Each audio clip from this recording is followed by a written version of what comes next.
Hi. I wanted to share just a couple of thoughts about drumming specifically for journeys. This kind of drumming, there's skin drums and there's Remo drums. This is a big one that I painted a moon on.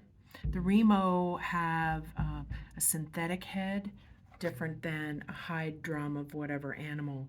And there's lots of forms and designs and types of skin drums from around the world. But I would say that you, no matter where you're from, your ancestry is from, have drums and rattles in your ancestry. And so a lot of us need to come back to it after a period of time, generationally speaking, because we were made to be afraid of it. So a lot of people have the idea that they don't have rhythm. It's practice. And maybe some people don't, but this kind of drumming is a consistent drum. Maybe a few patterns, a little bit of variety, but that it's consistent. And it could be heartbeat, it could be a slow drum, even to quite fast.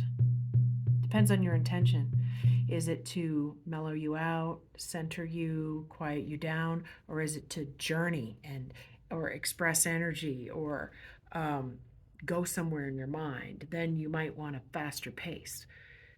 Just one thing to keep in mind if you're beginning, there's the pace.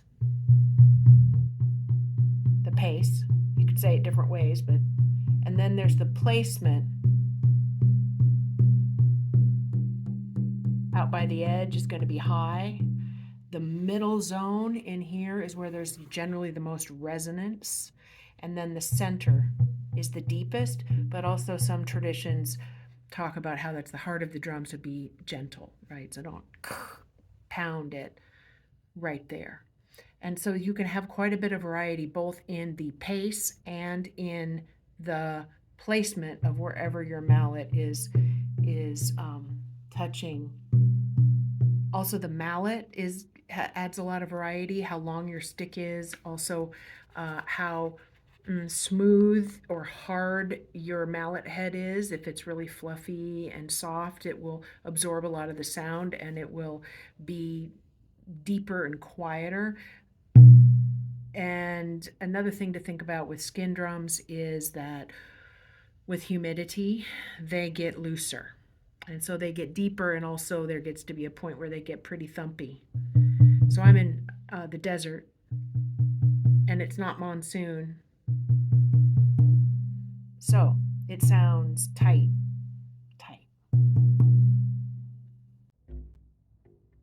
All right, so this is actually my oldest drum. Maybe that's not true.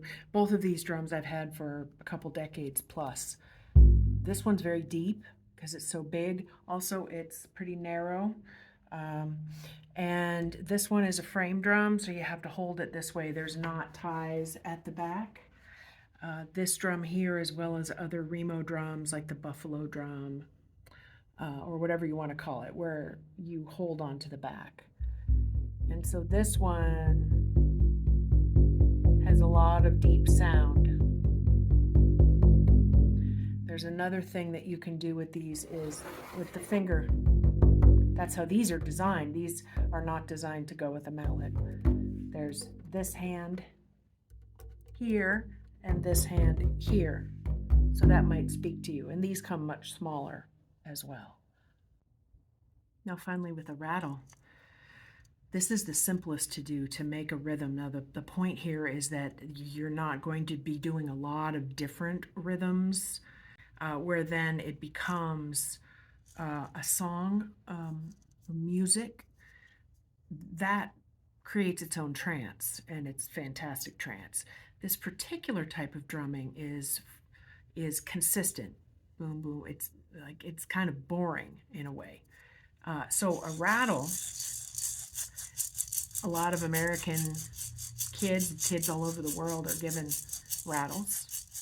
This one's the simplest. Rattle is the simplest because you don't have to do two parts. It's just one little flick of the wrist is all. So in that way, it's a great way to start.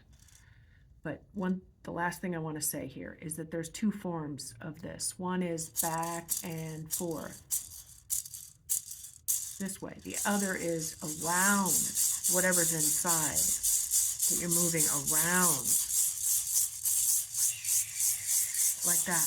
Different sounds. So you can play around. Different sounds for different reasons. That's up to you. So that's it. Little intro just to get you going. The thing is the only way to get better at this, any art really, is to do it. So if you have a drum or a rattle that's sitting on a shelf somewhere and you think, oh, that's pretty, but oh, I don't know. Pick it up, say hello to it, apologize to it for ignoring it or whatever for long enough. And then how I start with people to get them to kind of get an idea of how it might go for them is to just move the mallet or your finger around the drum to see how it sounds to you. Get to know what the instrument will do, and then you'll have a better idea of how you can engage with it, and then practice so you can do it longer. It's an incredible practice, and thanks for sitting with me on this. Okay, see you soon.